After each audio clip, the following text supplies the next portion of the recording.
Hello everyone, welcome back to my YouTube channel. आज की video में हम बात करेंगे डिलीवरी के बाद क्या खाना चाहिए।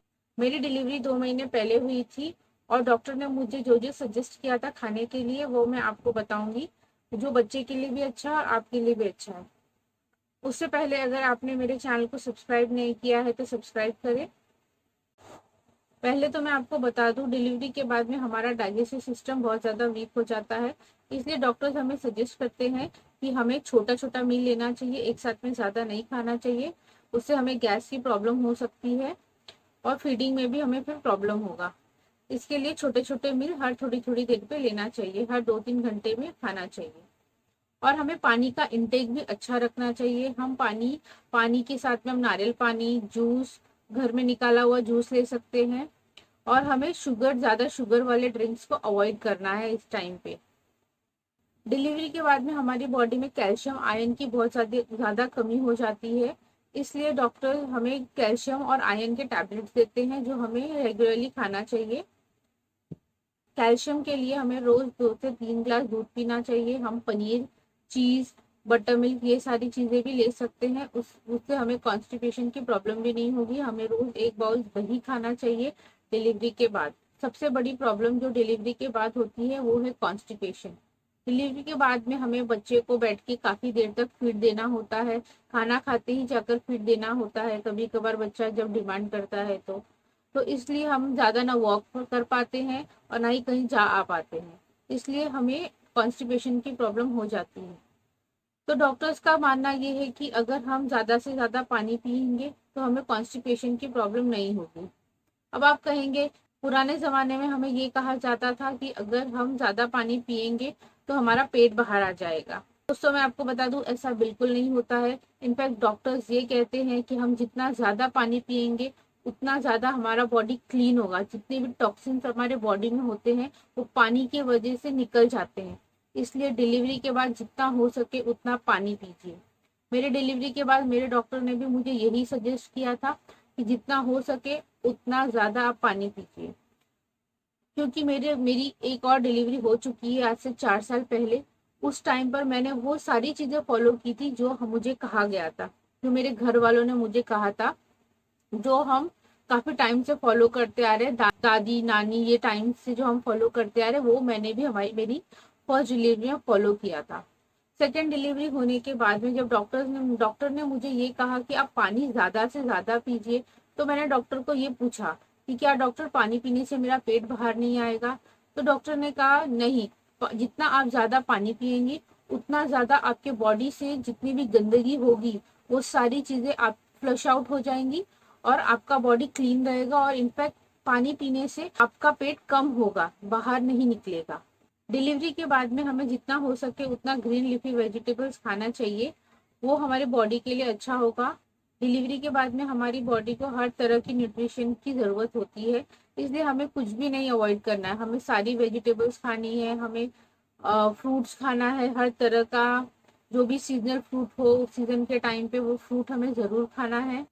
डिलीवरी के बाद में जो सबसे इम्पोर्टेंट चीज है वो है दाल। हमें जितना हो सके उतना दाल का इंटेक करना है। जितनी भी छिलके वाली दाल होती है वो हमें खाना है। मूंग हो गया, उड़द हो गया, तूर दाल, ये सारी दालें हमें हमारे डाइट में डेली इंक्लूड करना है। कुछ लोगों का मानना है कि अगर हम दाल खाएंगे तो हमारे बेबी को कॉन्स्टिपेशन हो सकता है, पर दाल खाने से ऐसा कुछ भी नहीं होता है। दाल मैं पिछले 2 महीने से खा रही हूँ, मेरा बेबी 2 महीने का हो गया। मैं हर तरह का दाल खा रही हूँ, चाहे वो चना दाल हो चाहे वो मूंग दाल हो, हर तरह का दाल मैं खा रही हूँ और मेरे बेटे को कोई कॉन्स्टिपेशन का प्रॉब्लम नहीं आया है।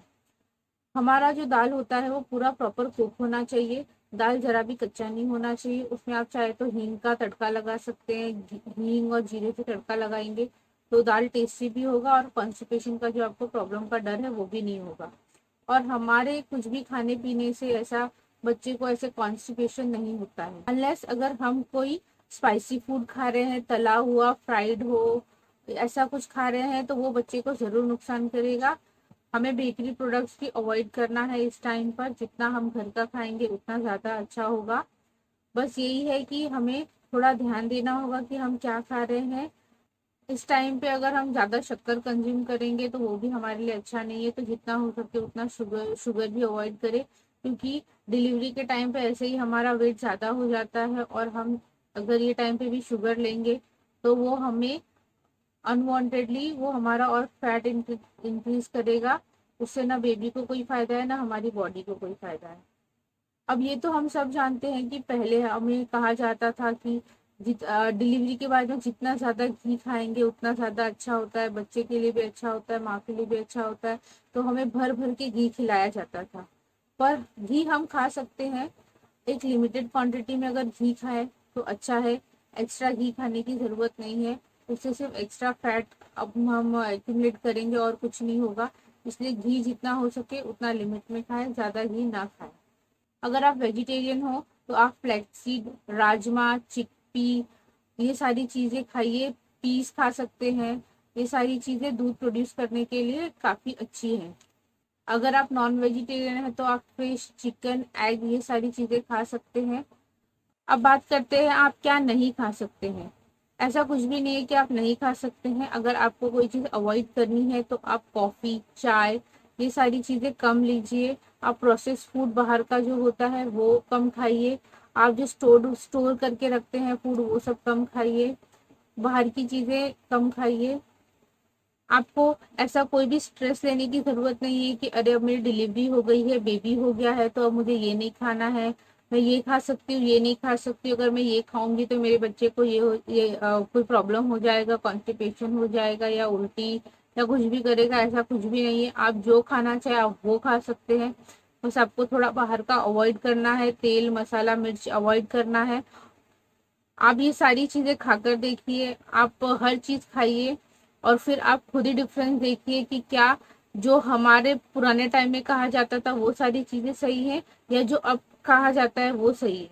मेरे एक्सपीरियंस से 2 महीने से मैं सब कुछ खा रही हूँ, जैसा मुझे डॉक्टर ने कहा था मैं वो सारी चीजें फॉलो कर रही हूँ। मैं वो बिल्कुल फॉलो नहीं कर रही जो पहले के जमाने में कहा जाता था। मैं हर चीज अब के हिसाब से खा रही हूँ। मैंने हर चीज खाया है, हर तरीके की वेजिटेबल्स खाए हैं, हर तरह का फ्रूट खाया है।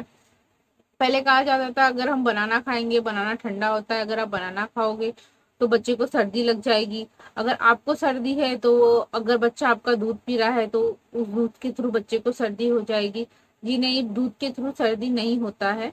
हाँ, बच्चे को सर्दी लग सकती है अगर माँ को सर्दी है तो।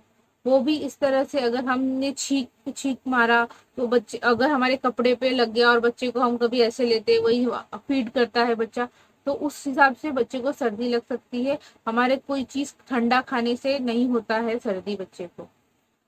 ये भी कहा जाता है कि फीडिंग के वक्त जब हम फीड करते हैं उस दौरान हमें नींबू नहीं खाना चाहिए। नींबू खाएंगे तो बच्चा दूध फटाफटा निकालेगा मुंह से, वैसा कुछ भी नहीं होता है।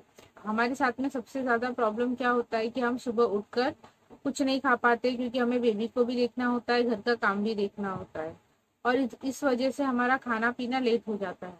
लेकिन अगर हम सुबह उठते ही इजी ब्रेकफास्ट कर ले, जैसे कि दलिया हो गया, उपमा हो गया, या ओट्स ले लिया, फटाफट ओट्स का पोरिश बना लिया, दलिया बना लिया, ये सारी चीजें बनाकर अगर हम क्विकली खा ले तो हमें गैस की भी प्रॉब्लम नहीं होगी।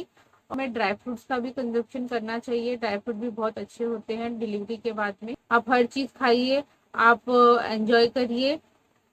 अगर आपको मेरा वीडियो पसंद आया हो तो लाइक, शेयर एंड सब्सक्राइब करें। Thank you for watching.